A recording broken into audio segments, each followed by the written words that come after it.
about 8 acres. And every once in a while, I'm getting a skip. My chains and stuff, they're just skipping everything. Nothing is working. So I've narrowed it down that spring right there, you can see right there, it's broken.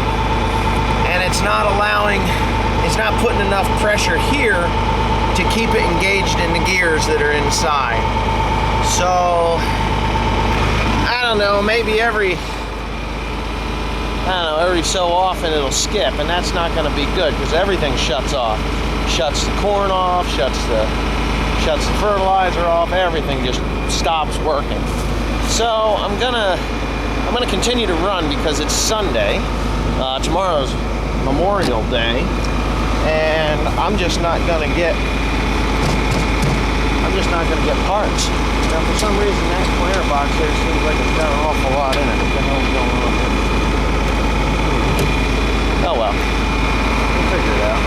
Anyway, yeah, so I got to do something with that thing and see if I can expand that coil back out again. I don't think it turns much, but I'm going to get a screwdriver in there. I'm going to twist it so that I get a little more pressure on there because it's actually coiled back around, so it's only got 2/3 of the strength that it should have. So if I can get it a third back up, I should be good. I'm in the tractor and we are planting corn. At least I'm planting corn. There's my GPS unit percolating right along. You see those green lights up in there? That red one means to steer the tractor towards the red light. And that'll keep me on track. That tells me right there how many inches off I am or whether I'm dead nuts on. Yeah, pretty cool. Now, these fields are only small. I think this is a 7 or 8 acre field that I'm in right now. Of course, you know, I gotta keep my eyes on this thing. What I do is I'm gonna pull that stick back, lift her up, and I'm gonna crank her around, if you can see what I'm doing here. It's kind of a trick, you know. I know you Midwestern guys, or even in other countries, you got some pretty awesome fields.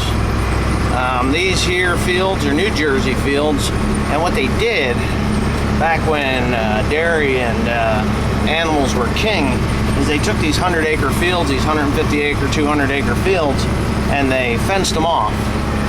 Hence the fence row. So you got a 5 acre field there, you got an 8 or 10 acre field here, or 6, 8 acre field here, and then on the other side you got another one. So it's like patchwork in here, real small and tight. Now the problem is, if I take that fence row out, it's gonna wash.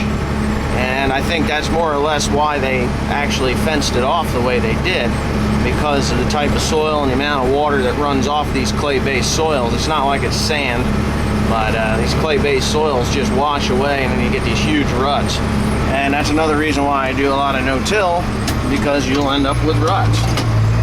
Now I'm picking her up again, hang that thing. Now watch this thing change as I make that corner and get back into the row. There it goes, it changed out on me already.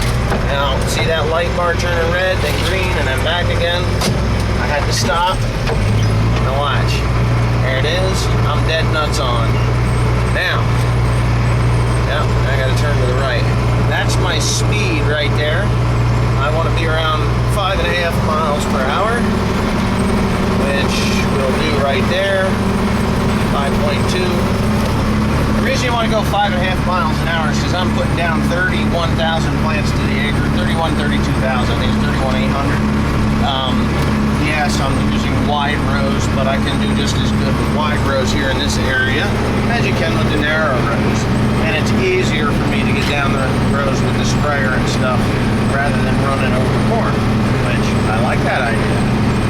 So anyway, yeah, I'm only running a 4-row planter because I don't plant that much corn, maybe 200, 300, 400 acres, that's it.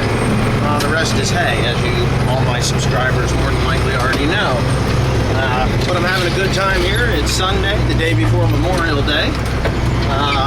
The reason I'm planting today, this is the first that I'm getting planted today because it is wet.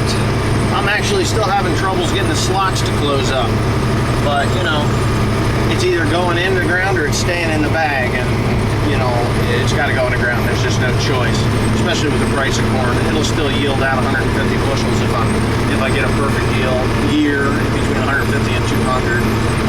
You know, it's not like the 300 acre Midwestern stuff, or 300 bushel an acre Midwestern corn. But anyways, thanks for watching.